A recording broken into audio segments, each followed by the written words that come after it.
Hello students, आज हम लोग ये जानेंगे कि why ice floats on water surface. यानी कि आइस जो होता है सॉलिड होता है, जिस उसके बावजूद भी वाटर सरफेस पे वो क्यों फ्लोट करता है, तो उसका रीज़न हम लोग जानने की कोशिश करेंगे। फर्स्ट ऑफ ऑल हमें ये ध्यान रखना रहता है कि अगर कोई भी वाटर सरफेस पे कोई ऑब्जेक्ट अगर हम लोग रखेंगे, यानी कि वाटर सरफेस पे किसी ऑब्जेक्ट को रखेंगे तो वो फ्लोट सिर्फ तभी करेगा जब उसकी डेंसिटी वाटर से कम हो। मीन्स जो इस ऑब्जेक्ट की डेंसिटी अगर वाटर से कम रहेगी तो ये इस पर फ्लोट करेगा, अदरवाइज नहीं करेगा। बट अगर कोई ऑब्जेक्ट ऐसा रहे जो वाटर की डेंसिटी से ज़्यादा रहे तो वो क्या कर जाता है, टोटली सिंक कर जाता है।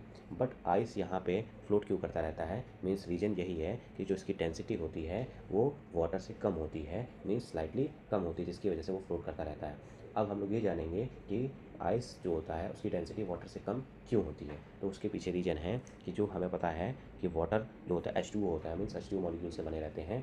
यहाँ पे अगर ध्यान से देखें तो इनका जो स्ट्रक्चर है वाटर का, आइस का, वो कुछ इस तरीके से बनाता है। मीन्स ये जो वाटर मॉलिक्यूल्स होते हैं हाइड्रोजन हाइड्रोजन बॉन्डिंग बनाते हैं, जिनके बीच में बहुत ज़्यादा एम्प्टी स्पेस रहता है, जिसकी वजह से बहुत ज़्यादा एम्प्टी स्पेस होने की वजह से अगर लिक्विड की अगर हम मॉलिक्यूल्स की बात करें तो इनके बीच में इसके कंपैरिजन में स्पेस कम रहता है, और यहाँ पे स्पेस ज़्यादा होने की वजह से इसकी डेंसिटी वाट आइस की वो लेस रहती है as compare to water. So this is the reason behind ice जो होता है फ्लोट करता रहता है किसके ऊपर, वाटर के ऊपर। रीज़न क्या है, रीज़न ये है कि आइस की डेंसिटी वाटर से स्लाइटली कम होती है, और वाटर से कम होती है। अगर ध्यान से देखें जो आइस की जो डेंसिटी होगी वो 0.92 ग्राम पर सेंटीमीटर क्यूब होती है, और वाटर की जो होती है वो होती है 1 ग्राम पर सेंटीमीटर क्यूब। मीन्स इससे स्लाइटली कम है, जिसके पीछे यही रीज़न है कि आइस क्या करता रहता है, फ्लोट करता रहता है। तो अगर ध्यान से देखें एक और क्वेश्चन मैं इसमें ऐड कर दे रहा हूँ।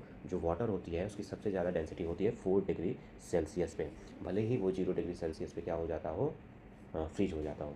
तो 4 डिग्री सेल्सियस पे वाटर की डेंसिटी मैक्सिमम होती है। तो आई होप आपको रीज़न पता चल गया होगा कि आइस सॉलिड होने के बावजूद भी वो फ्लोट क्यों करता है।